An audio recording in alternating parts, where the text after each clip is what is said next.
Cumprimento a todas e a todos, agradecer ao Gabriel, nosso anfitrião, desde as primeiras horas da madrugada de hoje, nós chegamos ao redor de 4. Cumprimentar a nossa decana, a professora Carolina, é uma honra repartir uma mesa consigo. Cumprimentar a professora Elza, diretora dessa tão importante unidade de reflexão latino-americana, mais do que argentina, e só sendo argentina já seria intrinsecamente muito importante. Eu me desculpo e quero já informalmente perguntar quantos conseguem me compreender em português. Pronto, então eu posso ficar mais tranquilo, embora para aqueles que não possam eu tentarei falar despacio. Não despacito, senão queremos dançar. Eu vou fazer uma provocação, o mais breve possível, falando sobre alternativas para nós, países em desenvolvimento, e refletir aplicadamente sobre a questão específica do Brasil, aqui e agora. Embora haja muitos valores comuns, intrínsecos, que nós deveríamos celebrar numa parceria indissociável, que eu imagino, nós precisamos aprofundar com a Argentina. Tentarei demonstrar isso para além da minha afeição, do meu profundo respeito, da minha admiração e da minha raiva, especialmente na questão do futebol, apenas, não é? É sempre um problema para nós, a Argentina, mas exclusivamente quando quer fazer de Maradona melhor do que o Pelé. Há aí um conflito que nem a melhor diplomacia do planeta Terra será capaz de resolver. Fora isto, que é absolutamente uma brincadeira, há razões absolutamente orgânicas para que nós superemos toda e qualquer insegurança ou desconfiança. A parte mais grave dessas inconfiabilidades tem sido responsabilidade do Brasil, da nossa inconstância, da nossa falta de projeto e das vezes em que, muito equivocadamente, o Brasil não deu o devido respeito a essa grande nação irmã que é a Argentina.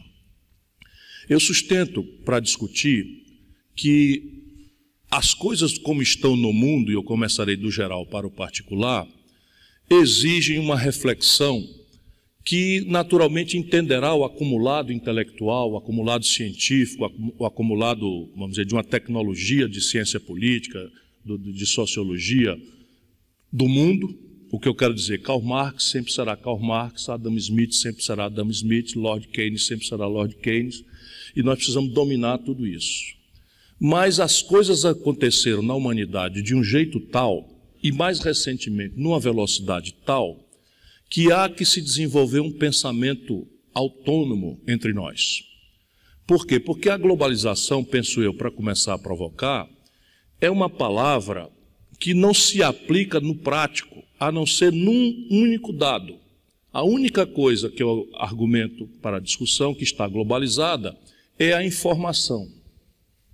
Nada mais é de verdade globalizado, só a informação é a variável que de fato está globalizada. Claro que eu sei que o comércio tem evoluído, mas no prático, dessa constatação de que só a informação é o fator real de globalização, sucede uma questão que está na premissa dos meus raciocínios teóricos mais recentemente, que é basicamente o seguinte: aconteceu com esta globalização da informação um trânsito absolutamente complexo daquele ambiente onde a humanidade busca a felicidade. Não quero ser filósofo, mas é uma coisa muito prática, como eu vou tentar demonstrar. Até a minha geração, eu tenho 60 anos, a meados dela, até os meus 30 anos, portanto é uma coisa muito recente, a ambiência onde se buscava a felicidade, mais ou menos lucidamente, era uma ambiência subjetiva, espiritual. Não estou falando de religião.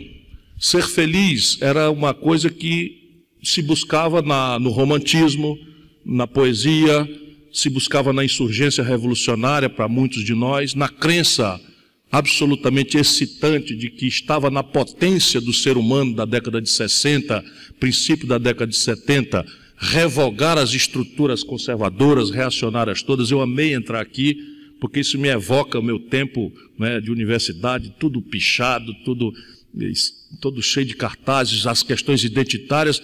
A nossa geração, eu estou um pouco mais jovem do que isso, mas se imaginou potente, e isso é felicitante.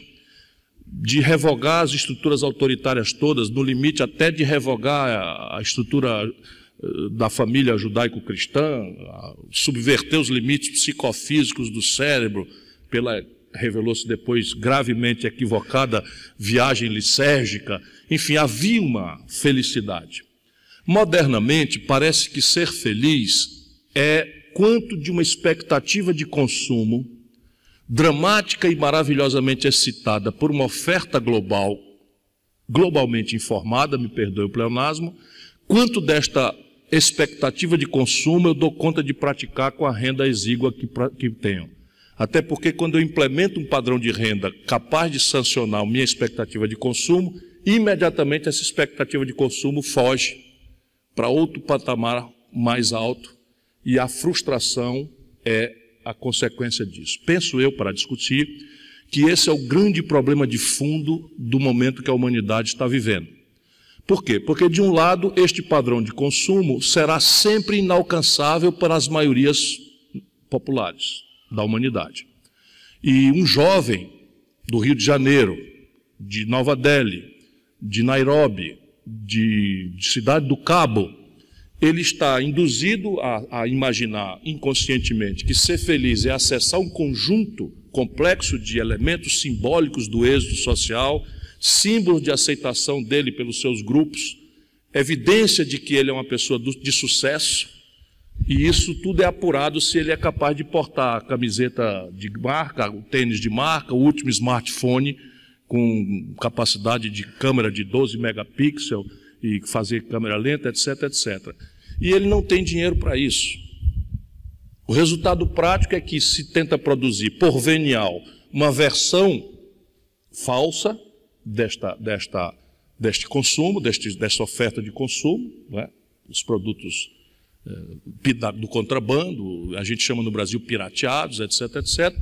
E o lado mais cruel é a violência, que é inevitável, porque a frustração permanente, o jovem não tem razão em abstrato para acreditar nessa organização social que só lhe nega o êxito, só lhe assina que ele não será feliz, de que ele jamais vai ganhar no mundo real do trabalho, da escola, da caretice, dos costumes tradicionais, etc., da religiosidade posta, jamais ele vai ser feliz, porque daí não vai sair esse padrão.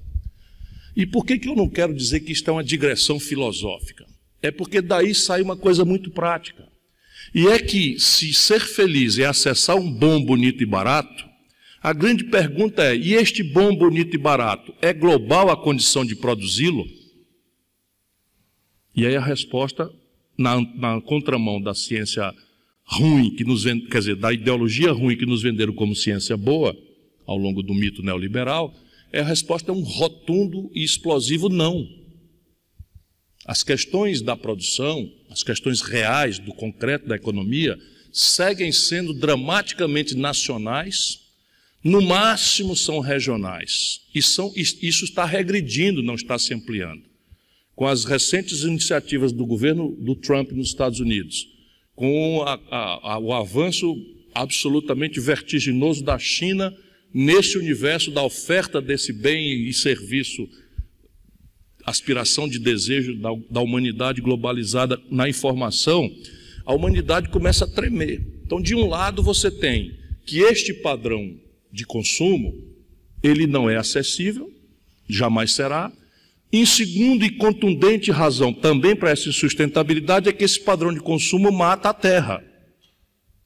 É muito simples de entender. Os Estados Unidos é o ponto central de irradiação desse padrão, e na América você tem 2 carros por cada 3 habitantes, consumindo, por regra, combustível fóssil, emitindo CO2 e incrementando o aquecimento global com todas as suas sequelas potenciais que estão aí. Se a China, e a América tem 300 milhões de habitantes, se a China evolui, como está, querendo evoluir para esse mesmo padrão de felicidade fictícia, nós temos ali 1 bilhão e 400 milhões de habitantes. 2 carros por cada 3 habitantes, neste passo o planeta Terra morre.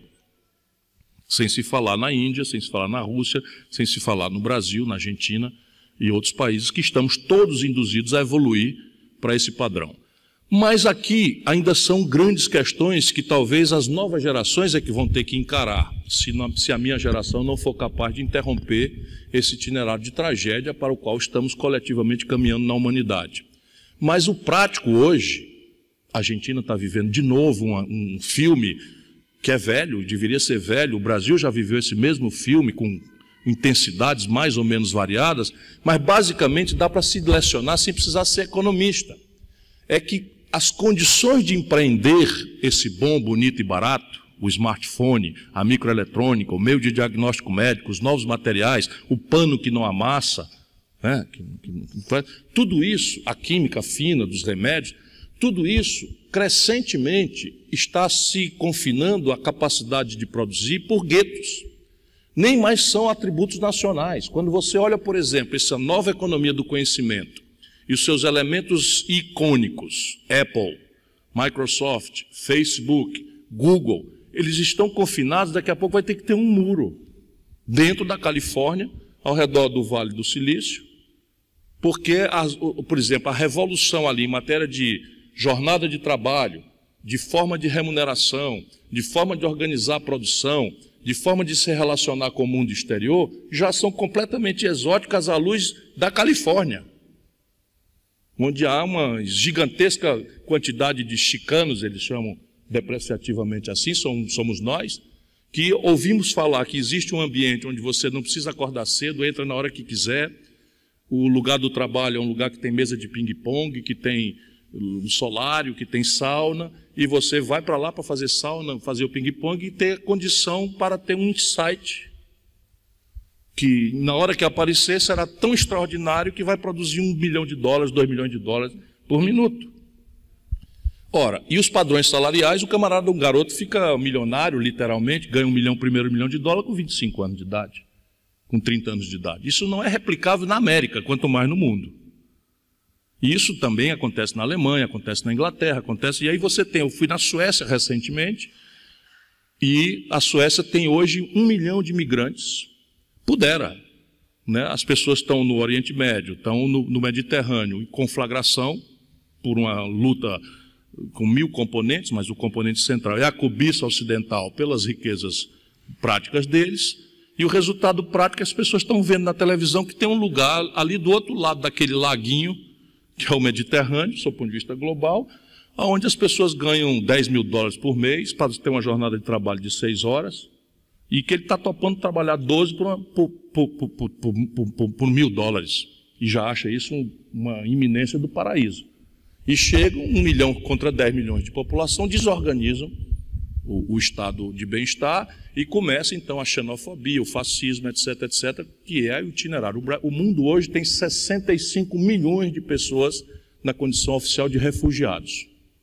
Parte deles são nossos vizinhos aqui da Venezuela, estão estressando a Argentina, estão estressando o Brasil, e há respostas muito cruéis em relação a isso, porque o drama cá embaixo também já não é trivial, já não é simples para as pessoas.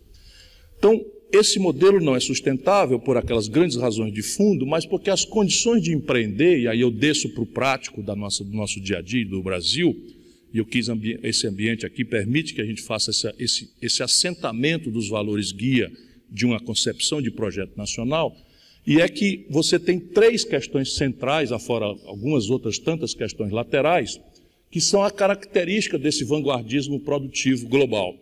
Primeiro, se financiam de uma forma absolutamente exótica, à luz das economias locais. Não sei quanto está a taxa de interesse, a taxa de juros na Argentina, 40% contra uma inflação de 27%. Não é? A do Brasil custa 40% na ponta, a do governo 65%. A taxa de juros na América do Norte, na região do euro, no Japão, na China, como resposta à crise de 2008, tem sido 0 ou negativa durante 10 anos. Se você imaginar que uma economia vai se financiar a juros de 40% e a outra se financia a 0 no mesmo prazo, e a lógica por imperativo liberal, neoliberal, é o livre comércio, é o free trade, não existe free trade. Esta economia que se financia a juros dramaticamente barato destrói a que se financia caro. E esta é a primeira assimetria competitiva. A segunda já mencionei aqui, é a questão do componente tecnológico. Quando nós imaginamos, de forma retardatária, desenvolver nossos países, as tecnologias não tinham tão grave centralidade como tem hoje, na qualidade dos produtos e serviços que nós precisamos e nos acostumamos a usar, e elas se sucediam também com grande paciência. Então, entre um carro ultramoderno na década de 50 e a próxima geração tecnológica, serão 10, 12, 15 anos. Você então podia sair retardatariamente, copiar o que eles tinham e ficar contemporâneo ali por 5, 6, 7 anos do estado da arte, do último estágio de desenvolvimento tecnológico. Não é mais assim. As tecnologias tomaram uma tal centralidade e uma tal frenética transformação que hoje o retardo tecnológico não consegue competir com a ponta, em nenhum setor. E a tecnologia não está distribuída globalmente. Ela é uma variável de vários fatores, remotamente, no que tem clareza é a educação. E a gente sabe como a educação é muito mal distribuída no planeta Terra. E, no limite, a ênfase que se dá às inovações, ao financiamento da pesquisa, da extensão, que são coisas muito caras. E que, por regra, qualquer que seja a retórica, tem estados nacionais muito ricos financiando esses domínios tecnológicos, ainda que amanhã estendam para a indústria privada e façam a retórica do livre, do capitalismo livre, etc, etc. Isso é a história americana, por exemplo, em que todo o grande domínio tecnológico, celular e internet, são os exemplos mais contundentes. Foram desenvolvidos por pretexto militar. A internet e o celular foi desenvolvida à custa de bilhões de dólares públicos, do dinheiro contribuinte americano, por razões de defesa. Dominado isto, estende-se à iniciativa civil, está o planeta Terra inteiro usando celulares e internet. Está ali o companheiro fazendo as duas coisas ao mesmo tempo, né? E isso é uma coisa que não está globalizada. Pelo contrário, no Brasil, por exemplo, nós tivemos uma CPI que calculou a extensão do atraso tecnológico brasileiro. Nós nos afirmamos 3 gerações tecnológicas por média defasadas em relação à ponta mundial. Isso é uma realidade do mundo periférico como um todo. E terceiro, e mais gravemente, imposto pela China, mas a tendência do mundo moderno, globalizado, das vanguardas, é se apresentar para a competição com gigantescos volumes. E aí também ninguém precisa ser economista para entender, invariavelmente um bem ou serviço vendido ou prestado em gigantescas quantidades é mais barato o preço final do que custa produzir a mesma coisa em pequena quantidade. Então você tem um ambiente informal de indústria têxtil no interior do Nordeste brasileiro, que é a região mais pobre, Sulanca de Caruaru para os brasileiros aqui presentes, em que toda a agenda convencional do empresariado brasileiro, que pede uma reforma tributária, que pede uma reforma previdenciária, que pede um desmonte da legislação trabalhista, isso tudo lá já existe no osso. Lá não tem tributo, que é tudo informal, é um cluster, é um arranjo produtivo absolutamente informal. Pois bem, a China bota uma calça jeans na Sulanca de Caruaru mais barato do que custa produzir sem tributo, sem cargo previdenciário, sem cargo trabalhista, nada. Por quê? Porque ela produz tanta calça, que os custos de produção são reduzidos a dramáticos centavos, e ela basta ganhar uma fração de centavo por unidade, que ela vende 1 bilhão de unidades por mês, arbitra ganhos de curto prazo, por exemplo, com câmbio, arbitrando manipulações que aí são variáveis laterais igualmente centrais, e no fim quebra qualquer competição. O setor que ela escolher para entrar, esse setor quebrará. Pouco importa se ele está na América do Norte ou aqui. Se for na América do Norte, é um pouco mais demorado, porque há determinadas assimetrias que compensam. Entre nós estamos estrangulados nas 3 centralidades. No financiamento, e o financiamento não é só o custo, é o perfil do capital. Então, hoje eu conversei com empresários do setor rural, empresários do setor urbano aqui na Argentina, e é muito igual ao Brasil. Você não existe venture capital. Nós somos obrigados a mencionar a expressão em inglês, não sei se há em castelhano, venture capital. Não há porque sequer nós conhecemos a prática. Pois bem, esse é um dinheiro que o mundo capitalista, turbocapitalismo, inventou, que é um dinheiro que se associa ao jovem inovador com uma ideia altamente inovadora, porém altamente arriscada. E esse dinheiro não é dado contra garantia nem por empréstimo com juro. Esse dinheiro é equity, é associação ao capital, em que o cidadão tem a ideia e não tem um centavo, e o capitalista tem o dinheiro. Ele entra, se deu certo, ele ganha $1 bilhão. Facebook nasceu com Venture Capital, Apple nasceu com Venture Capital, Microsoft nasceu com Venture Capital, Google nasceu com Venture Capital, Qualcomm nasceu com Venture Capital. E todas são empresas de dezenas de bilhões de dólares. Nas nossas regiões, na periferia do planeta, não há esse tipo de dinheiro.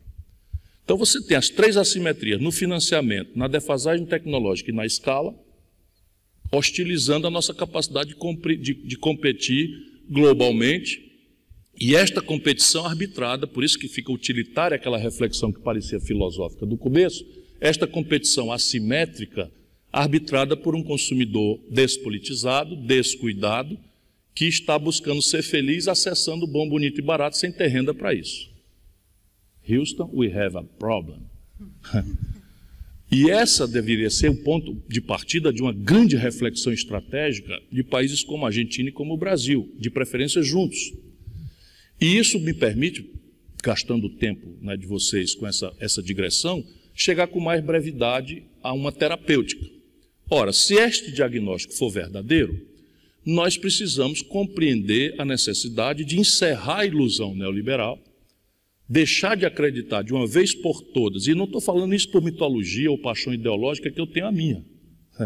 Eu acho que uma pessoa nascer na Terra e não cuidar de ajudar as outras pessoas a superarem suas desigualdades, suas faltas de oportunidade, suas doenças, suas humilhações, é uma coisa que nega o próprio sentido da humanidade. Então, eu tenho a minha ideologia também, não escondo de ninguém, né?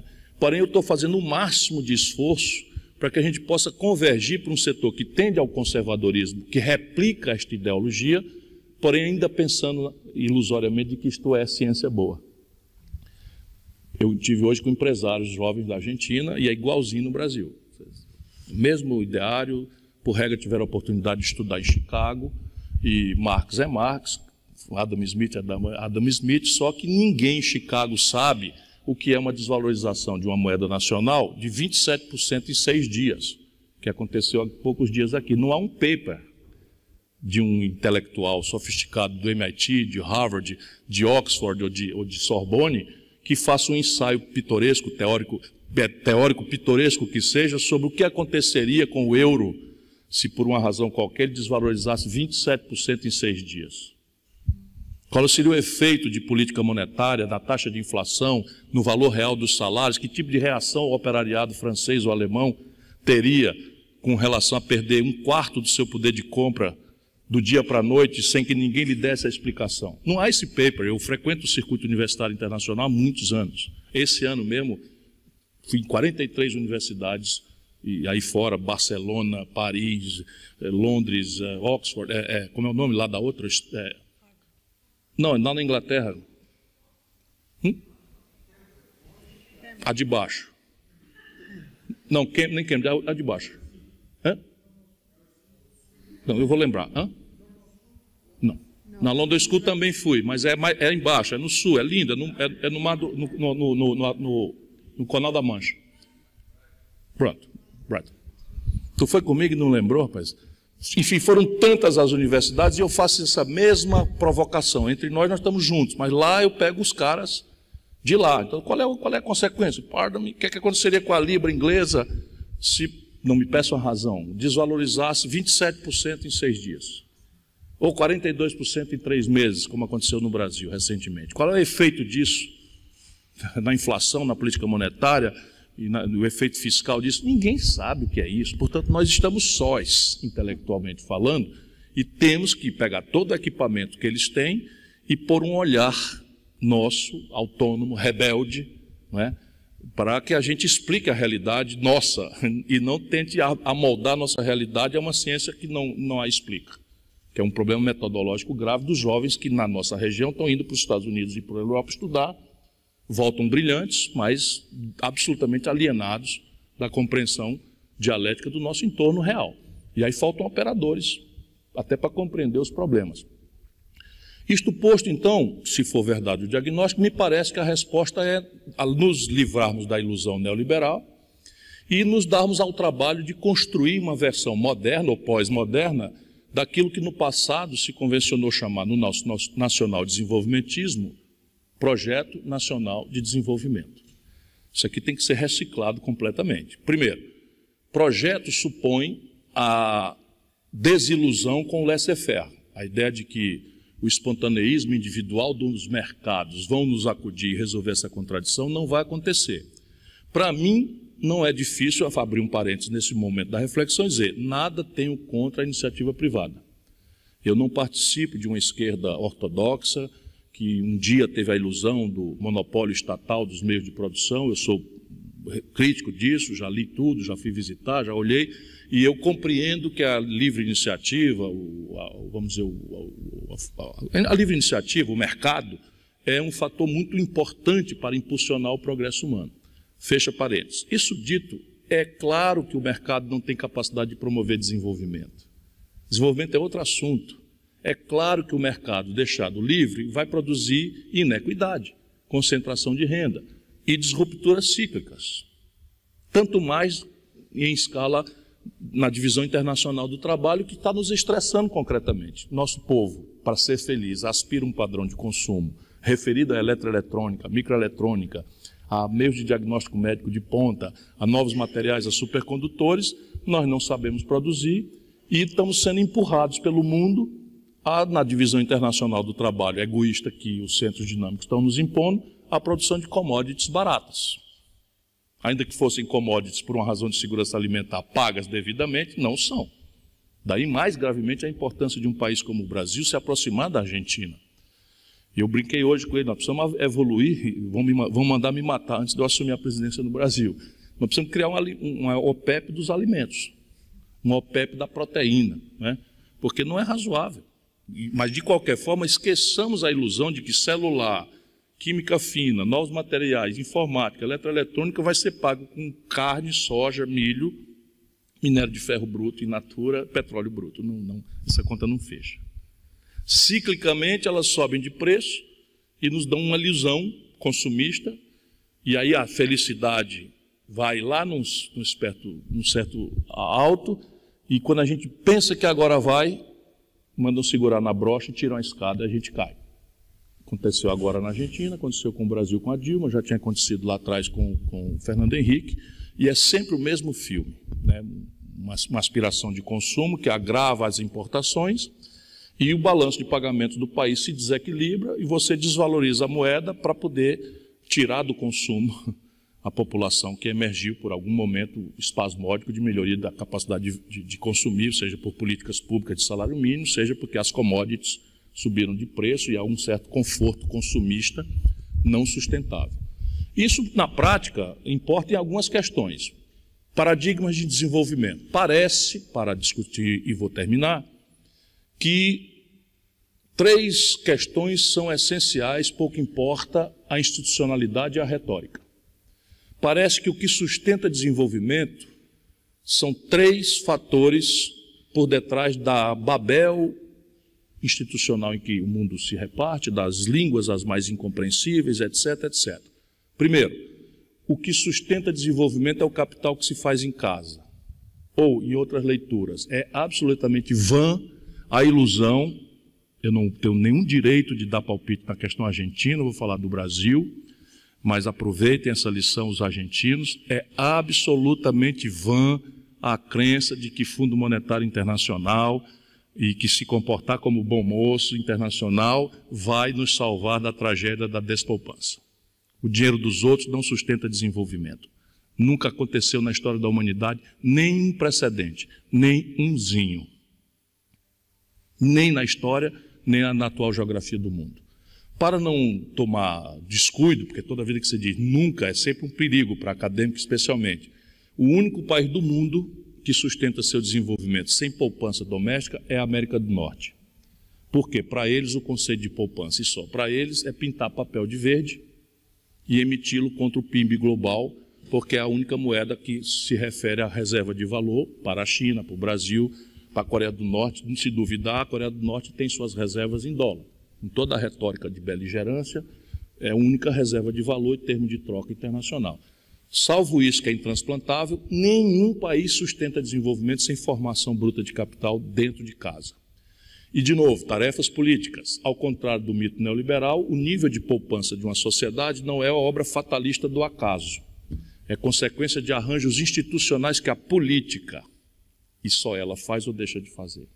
Faz bem feito ou faz mal feito. Não por acaso. Um dos elementos da propaganda neoliberal é a satanização do Estado e de suas linguagens e agentes. No caso, a política e os políticos. E os funcionários públicos, logo lateralmente, né? Portanto, só a política é capaz de consertar. Trata-se a rigor de como se desenha o sistema previdenciário, de como se desenha o sistema tributário, de como se desenham os caminhos de poupança de longo prazo da sociedade e seus vínculos com os investimentos que a sociedade precisa fazer para o médio e longo prazo. Estamos falando aqui de educação, fundamentalmente, mas também coisas de maturação mais lenta, como infraestrutura, etc, etc. Segundo, jamais prosperou a sociedade que, por detrás da retórica, pouco importa a institucionalidade, não se encontra uma convergência sólida, mapeável, muito claramente visualizável, entre um Estado forte, na contramão da mitologia do Estado mínimo, um Estado forte, empoderado, socialmente controlado, saneado, moralizado, pode botar o adjetivo que quiser, mas o Estado forte é premissa do êxito civilizatório em todos os experimentos da humanidade.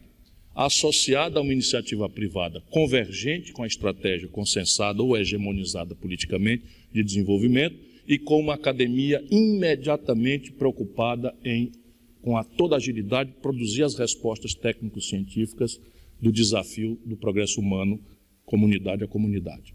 A retórica, eu volto a dizer, pode ser qualquer uma, pode ser a retórica chinesa, mas contemporaneamente é exuberante. A China é um país que tem partido único, e este é o Partido Comunista Chinês, toda a burocracia é controlada por um partido único, e a China começou a criar uma burguesia privada, sob tutela absoluta e desenho claro do Estado, e este fenômeno fez com que a China explodisse como explodiu, com esse maior estoque de poupança, e está disposta a sair agora para comprar o planeta.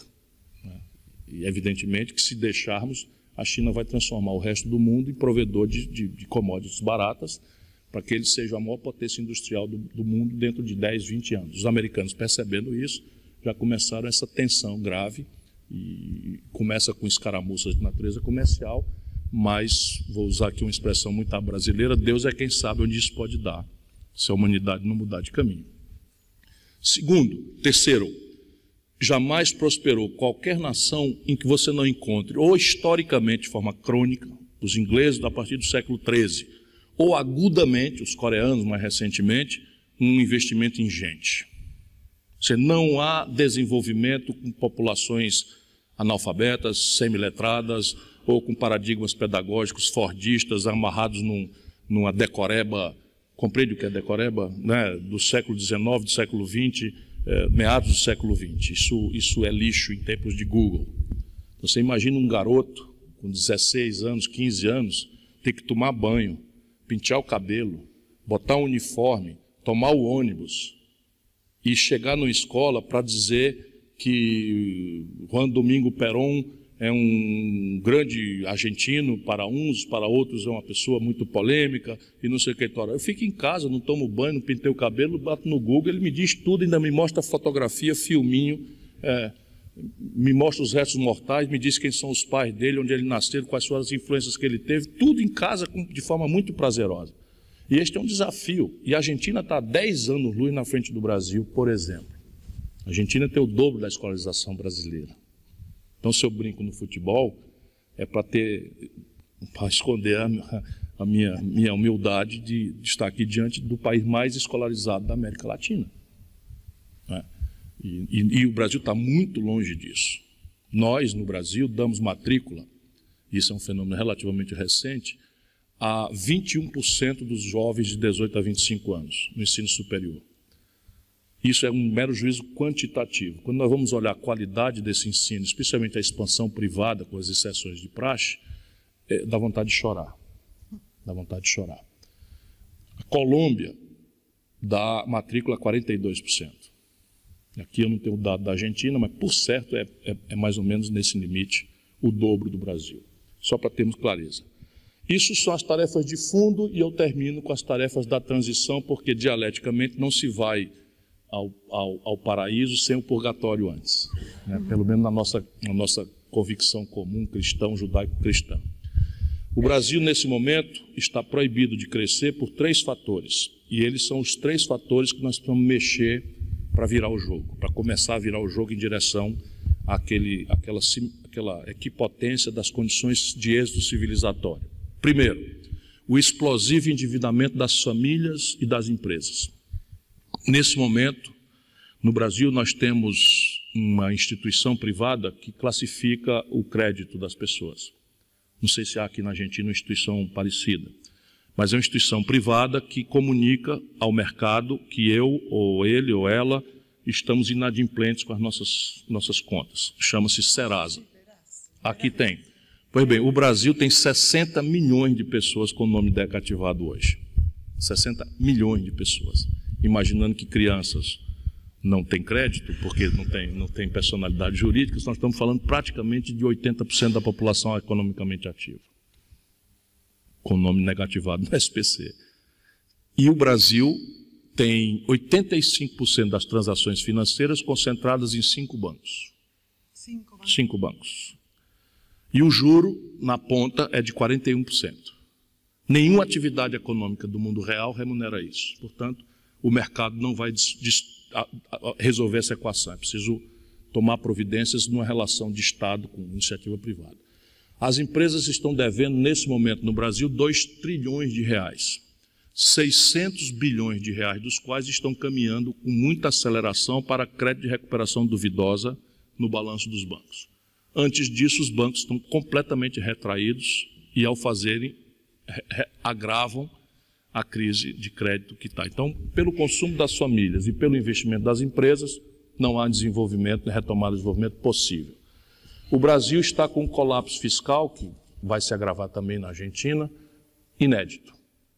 O Brasil tem hoje, em função desse juro maluco, mas função também de uma queda brutal na receita por 3 anos de recessão econômica, o Brasil tem hoje um déficit anual projetado para o ano que vem de 130 a 150 bilhões de reais. E nós não temos de onde financiar isso. Resultado, isso vai para a dívida, que já assumiu proporções assustadoras, aproxima-se de 80% do PIB com muita velocidade, mas no Brasil não basta a queda, tem que ter o coice também. 26% da nossa dívida pública, inusitadamente para a literatura internacional, para qualquer observador acadêmico ou prático, 26% dessa dívida vence em 4 dias. 1 trilhão 184 bilhões de reais.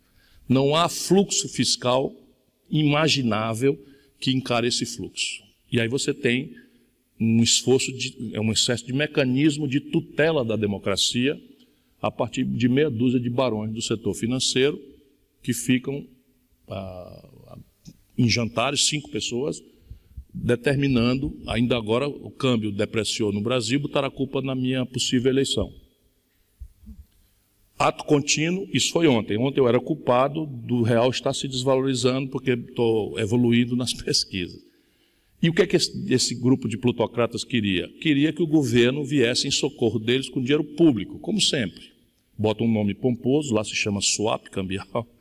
E hoje o real se valorizou 5,9% em 24 horas e eu continuo candidato e continuo crescendo nas pesquisas. Para vocês verem como é que se manipula a tutela que esta plutocracia rentista está querendo fazer sobre o processo democrático.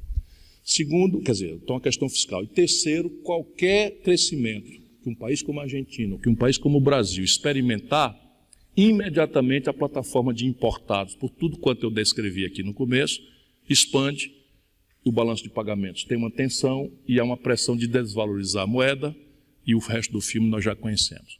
É possível resolver isso, mas isso exige uma política de alta energia e exige uma reunião entre os interesses da produção, ou seja, da economia real, com os interesses do mundo do trabalho. Porque o Bernie Sanders tentou enfrentar o problema nos Estados Unidos, fez uma bela campanha, foi o campeão moral e perdeu. O Mélenchon colocou a questão na França, fez uma bela campanha, foi o campeão moral e perdeu feio, né? E nós temos que fazer essa coisa acontecer. E aqui é uma hora muito especial para nós, né? A chance da gente fazer isso, porque é um fim de ciclo.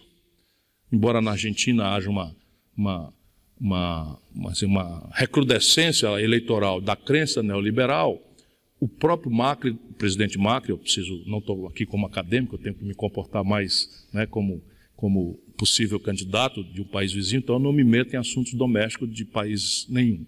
Mas, sob o ponto de vista acadêmico, a desilusão com o neoliberalismo é a premissa para um raciocínio rebelde que compreenda as nossas questões estratégicas. E é nisso que eu trabalho. Muito obrigado por sua atenção.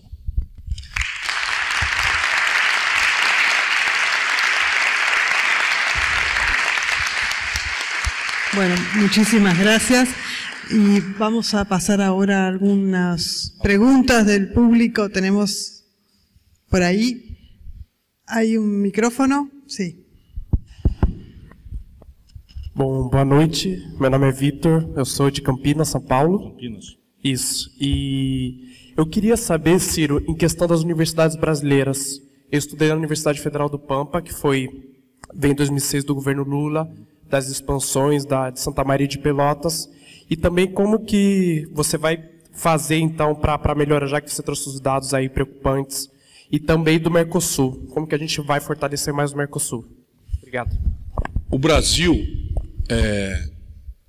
na minha opinião, ninguém precisa concordar, muito menos no estrangeiro, me dói muito. Estrangeiro não, embora é uma nação irmã em tudo por tudo, mas a gente tem que ter um pouco de delicadeza. Na minha opinião, e somente na minha opinião, ninguém é obrigado a concordar, nem porque silenciou, portanto, eu quero logo prevenir que ninguém está obrigado a concordar comigo, nós estamos sob um golpe de Estado. É um golpe de Estado soft, é um golpe de Estado, enfim, em tempos de terceiro milênio, ele guarda certas aparências e tal, mas é um golpe de Estado porque nós derrubamos uma pessoa honrada que não cometeu nenhum crime de responsabilidade antes do tempo do término do seu mandato. E temos no poder um sem voto corrupto, estou falando só para os brasileiros, absolutamente envergonhante para todos nós. E isso não é trivial, isso se traduz em coisas muito práticas. Uma das coisas práticas, que eu nem sei se vocês estão avisados, é que eles votaram a emenda à Constituição, que no Brasil exige 3/5, em 4 sessões de votação, votaram emenda que se chama Emenda 95, que congela os gastos públicos com educação, com saúde, com segurança, cultura, ciência, tecnologia, ponte, porto, aeroporto, e deixa livres os gastos com o sistema financeiro e com os privilégios da Previdência por 20 anos. Portanto, o Brasil vai começar a assistir já começa a assistir agora, ao colapso do que temos. Porque é simples, ninguém precisa ser economista. Nascem 2.700.000 bebês por ano no nosso país. Então, só a questão vegetativa, demográfica, nascem 2.700.000 bebês. Essas crianças precisam de uma maternidade para suas mães darem à luz. Essas crianças imediatamente vão demandar creche, ensino infantil. E esse veio de transmissão chega lá com 2 milhões de garotos pedindo ensino médio. E com todo o avanço que nós estamos tendo, essas pessoas vão chegar tensionando o acesso à universidade. Então nós estamos proibidos de expandir qualquer serviço público no Brasil por 20 anos. Então, qualquer conversa séria, e nós devíamos exigir de todos os candidatos, tem que partir de um redesenho, de um entendimento no país para revogarmos essa emenda. Alguém poderá substituí-la por outro mecanismo, porque o valor defendido aqui é a sanidade fiscal. Como se você pudesse encontrar um piloto automático para a política. Então, percebe? Há um certo plutocracia que tem horror a essa história de povo se meter na vida do país. Então, o povo fica se metendo na vida do país e eles ficam chateados. Então, eu fico inventando pilotos automáticos para que o povo não tenha influência sobre a operação do Estado. Então, no Brasil, qualquer um pode ser presidente da República, mas o mercado está com a faca no pescoço de todos os candidatos para afirmar a independência do Banco Central. E essa independência não basta ser uma formulação, tem que ser na lei e tem que descontinuar os mandatos dos dirigentes do Banco Central dos mandatos do presidente da República. Ou seja, querem privatizar o Banco Central, que na prática já é privado, porque hoje quem está comandando o Banco Central brasileiro é o economista-chefe do Itaú. Antes, era o economista de 5º nível do Bradesco. Mesmo com o PT, era o economista-chefe do Banco de Boston, o Meirelles. E isso é um problema muito sério, porque não há formulação. No Brasil, o Banco Central não tem nenhum compromisso com o emprego, com nível de atividade econômica, nada. Quando no mundo sério inteiro, o mandato do Banco Central é perseguir a menor inflação a pleno emprego. Então é um constrangimento que nem o ministro da Educação. Ele tem que dar muito boa educação a todo mundo sem dinheiro, ou com orçamento apertado. O ministro da Saúde tem que garantir a sanidade do povo com um orçamento apertado. Só o setor financeiro no Brasil é livre. E sabe o que representa? 50% do executado orçamentário do ano passado. 50 de cada 100 reais que nós arrecadamos, despesa financeira. Não existe isso em nenhum lugar do mundo, só nós. E isso é uma guerra de poder, concretamente, porque eles não criticam as pessoas. A mim, por exemplo, como eu não tenho rabo de palha, a crítica é que eu sou mercurial, temperamental, que eu tenho um pavio curto, para introduzir aí uma variável de terror, né? Porque se espera que o presidente da República tenha a capacidade de decidir sobre estresse com serenidade. A minha indignação nunca me tirou a serenidade de resolver as coisas. Enfim. A outra questão é o Mercosul. Veja, hoje eu estava conversando com agricultores aqui, com um segmento de agricultura. E eles estavam me mostrando uma coisa que eu já estava andando sozinho, conversando com os chineses. Então, se nós deixarmos que a relação de oferta de alimentos seja uma relação ditada pelos compradores, nós não vamos explorar nem remotamente o potencial extraordinário que nós temos. Então, o que é que nós temos que fazer? Nós temos que ganhar corpo, e aqui é Brasil e Argentina, para começar, já faz uma boa diferença. Mas se nós incorporarmos Uruguai e Paraguai, que é o núcleo duro do Mercosul na sua formulação original, imediatamente estabelecemos uma conversa com Nova Zelândia e Austrália, nós simplesmente poderíamos criar, eu brinquei com eles, um OPEP do alimento. Já falei isso aqui hoje. Não para especular com preço, mas traduzir a conversa com os grandes importadores da Europa e da China, e do Oriente Médio, com juízos de segurança alimentar, que é um valor muito mais sofisticado do que me manda uma tonelada de soja. Então, eu posso acertar, é privado o jogo, mas a diplomacia pode acertar, por exemplo, contratos de fornecimento global a um preço protegido de oscilações especulativas. Tem mil coisas para fazer, E quem tem natural liderança nesse processo é uma aliança Brasil e Argentina. Então, o Mercosul, que no passado eu ajudei a escrever, era um ato de defesa contra a pressão americana por uma área de livre comércio das Américas, a ALCA, agora é uma essencialidade para nós superarmos essa divisão internacional do trabalho hostil, que marca para nós sermos um quintal de oferta de commodities baratas, e o nosso povo quer consumir o globalizado. E a conta não fecha.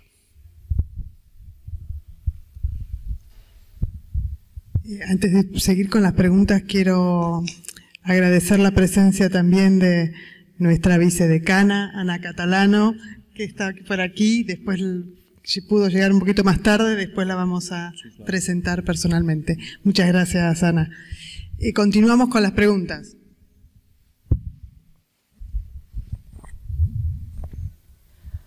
Oi, boa noite.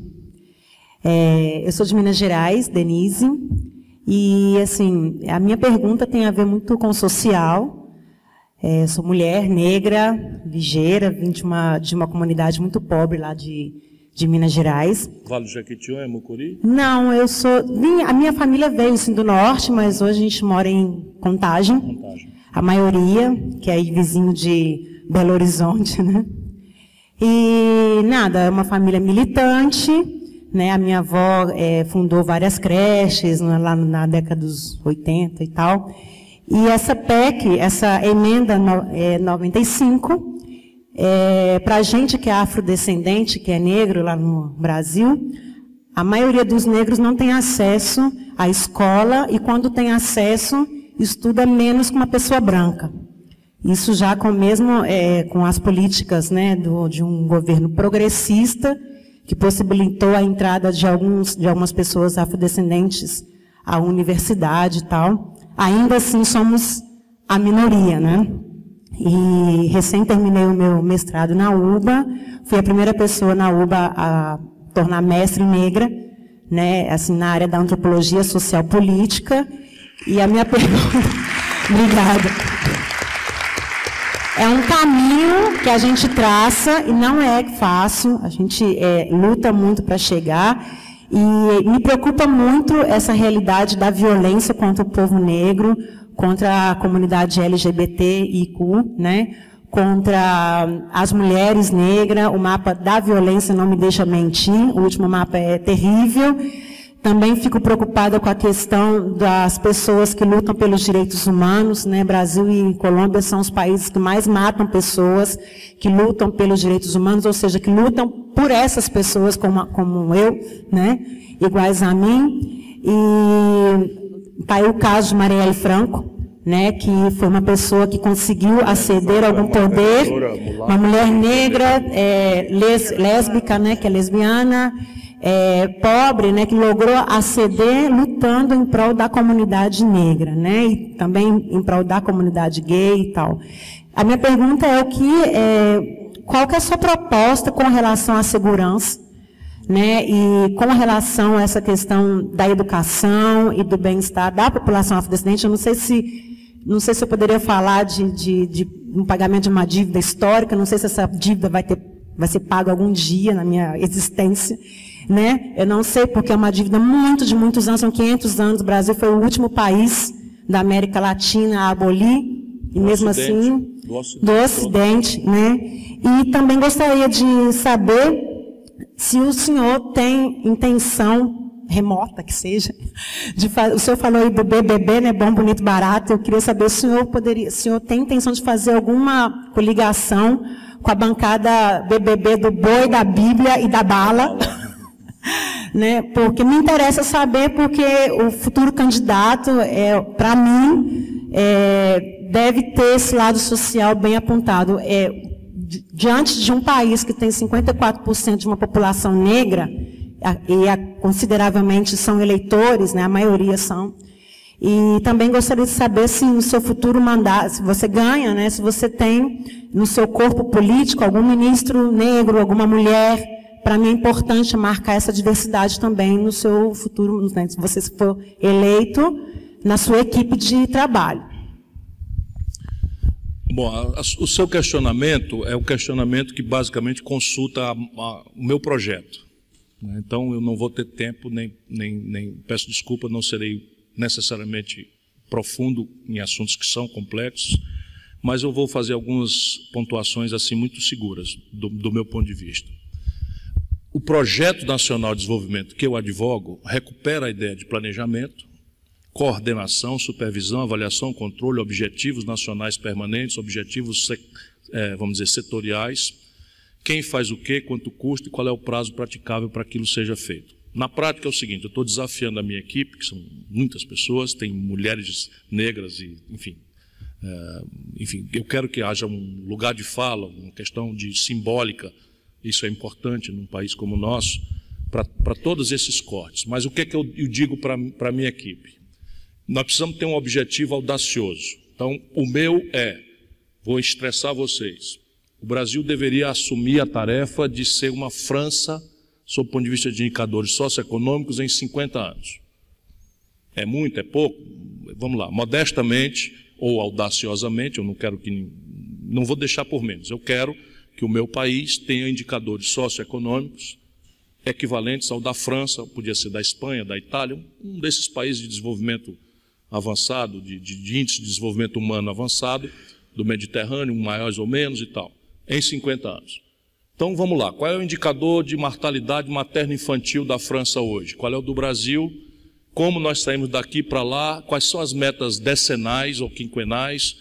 Porque eu acredito muito nisso, em planejamento e coordenação, planejamento dinâmico, não é um planejamento rígido, burocrático, mas a ideia é que haja um consenso, ou pelo menos uma hegemonia moral e intelectual claro de que o país agora tem norte e que o debate político não é Chico contra Manel ou Tereza, e sim se esse projeto deve ser acelerado, deve ser descontinuado, e se a sociedade vai proteger esse conjunto de coisas? Porque a Dilma caiu antes de nossa absoluta catatonia. Por quê? Porque nós financiamos um ciclo de consumo populista, deixamos o povo acreditar que isso tudo era responsabilidade de um grande cidadão, queridíssimo, meu amigo e tal, e que ele era a chave de tudo. E essas coisas não são muito boas. O bom é quando a gente tem um conjunto articulado, inclusive inteligível, de políticas que têm a defesa do coletivo. E aí o cidadão morre e a ideia fica. Não é? O país não fica precisando do fulano ou do beltrano, porque nada sério se faz em 5 anos, em 10 anos. E eu tenho muita vivência, fui governador, fui prefeito. O Ceará, que é um dos estados mais pobres do Brasil, tem 77 das 100 melhores escolas básicas do país. Um dos estados mais pobres do Brasil, lá no semiárido do Nordeste. Então eu estou muito seguro, eu fui governador, a sequência de governadores lá, o povo apropriou este valor e ai de quem descontinuar.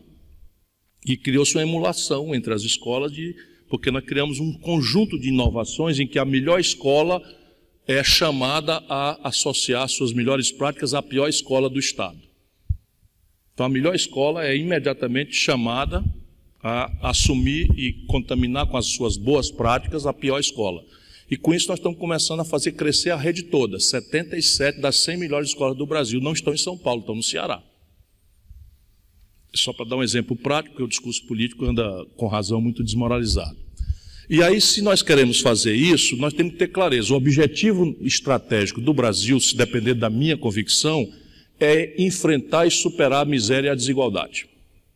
Parece um truísmo, mas não é nossa hoje, não é nosso objetivo. Não é o objetivo nacional brasileiro isso. Tudo são políticas compensatórias, muito bem intencionadas, algumas tiveram efeito importante, mas nada disso está no centro estratégico das políticas do país, do desenvolvimento dele mesmo. E aí, quando você estabelecer que o Brasil vai ter que fazer isso, vai ter uma orçamentação e o pacto distributivo, o conflito, para não dizer pacto, não, o conflito distributivo vai ter que ser ferido à luz do dia. E aí você tem lá, quais são as clarezas do Brasil? A miséria, a desigualdade, ela pode ser tipificada, doutora, com um número. 5 brasileiros, os dedos de uma mão, 5 brasileiros têm hoje fortuna equivalente às posses de 100 milhões de nacionais do Brasil. 5 brasileiros têm fortuna equivalente às posses de 100 milhões de brasileiros. Nós somos 207 milhões de cidadãos. E aí, daí sucede um conjunto de coisas. A miséria brasileira tem endereço. Vou dizer, calma, tem endereço. Esse endereço é o fundo do semiárido e a periferia das grandes cidades. Tem idade. Antes da cor, tem idade. E a miséria e a violência tem chacina de jovem. O Brasil assassinou 62.500 pessoas nos últimos 12 meses. 62.500 pessoas foram assassinadas no Brasil. Quase todos jovens, quase todos negros, quase todos pobres, quase todos moradores das periferias. Portanto, tem cor e idade a miséria no Brasil. Se isto é verdade, e eu sei que é verdade por uma longa vivência, as políticas todas têm que ter um recorte. O identitarismo é a fórmula com que nós, à falta de um projeto complexo, refugiamos a nossa vontade de superar as inequidades, as injustiças. Mas a soma de interesses identitários não dá o interesse nacional. O interesse nacional vai ter que ser desenhado assim, num corte matricial, em que todas as políticas têm que se lembrar deste corte.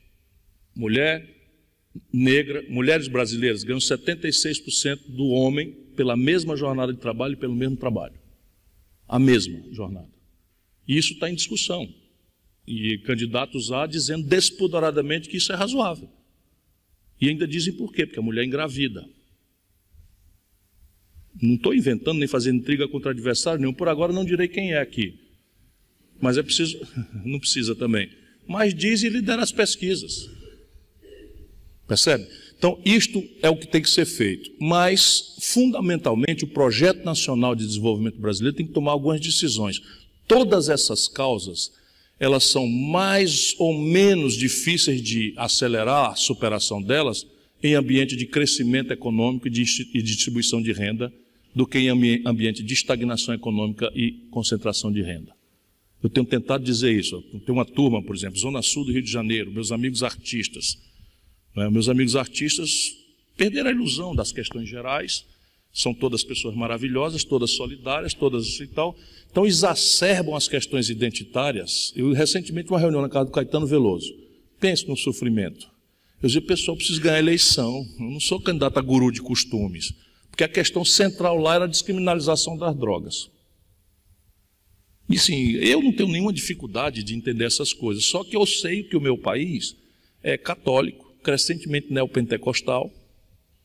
E essa gente que é nossa aliada no enfrentamento da pobreza, no enfrentamento da violência, que é solidária com a questão do enfrentamento da corrupção, essa gente não quer nem ouvir falar por tabu. Então nós vamos fazer o quê? Nós vamos mostrar que nós somos superiores moralmente a eles, porque nós temos a capacidade de formular sem descuido, sem qualquer cuidado, nem respeitar as graves questões morais, religiosas envolvidas no temário. Por exemplo, né? Me perguntaram ali a questão do aborto e tal. É evidente que eu tenho minhas opiniões, mas as minhas opiniões são relevantes? O relevante é eu poder criar uma estrutura em que nós hegemonizamos o poder e inauguramos uma quadra iluminista, em que nenhum assunto é tabu e o presidente da República aceita mediar os conflitos para que o país ache, né, o caminho, enfim, da tolerância, do respeito às diferenças, etc., etc., que é o que se impõe. Aí eu lhe digo, em vez de prometer para o futuro, eu fui prefeito de Fortaleza. O que adianta eu lhe dizer que vou fazer um governo feminista se eu fui prefeito de Fortaleza e não fui? Ou governador do Ceará e não fui? E eu posso lhe dizer, quando isso não era moda, fui prefeito em 88, 1988, faltava um tempão para você nascer. Quase metade dos meus secretários eram mulheres. Havia um negro, não é? Porque o Ceará é um estado que não teve muita escravidão, então a população negra no Ceará é pequena. Nós temos muito caboclo, que é índio, né? O ciclo do gado não usou mão de obra escrava. Por isso o Ceará é o primeiro, sem desmerecer os heróis do meu passado, é o primeiro estado que faz a abolição da escravidão no Brasil, é o Ceará, porque economicamente não tinha tanta centralidade, não é? Deu para enfrentar a elite com êxito. E o Centro Cultural de Fortaleza, dá para ver na internet, é muito bonito, eu que fiz, chama Dragão do Mar, que é um negro emancipado que fazia o transbordo dos escravos por jangada, que não tinha porto. E ele liderou uma sublevação e um belo dia tomaram a rebeldia de não transportar mais escravos, não desembarca mais escravos no Ceará. E isso é a nossa data de alforria, que assim, um tempão antes do Brasil aboliu a escravidão lá. E no governo do Ceará também eu fui um governador em 1990, aí você já tinha nascido, devia ter uns 3 anos. eu também, quase metade dos meus secretários, do orçamento, mais da metade, eram dirigidos por mulheres. E o PDT, o meu partido, tem um movimento LGBT muito forte e eu tenho um compromisso público também de dar um sinal de afirmação identitária para eles no meu governo.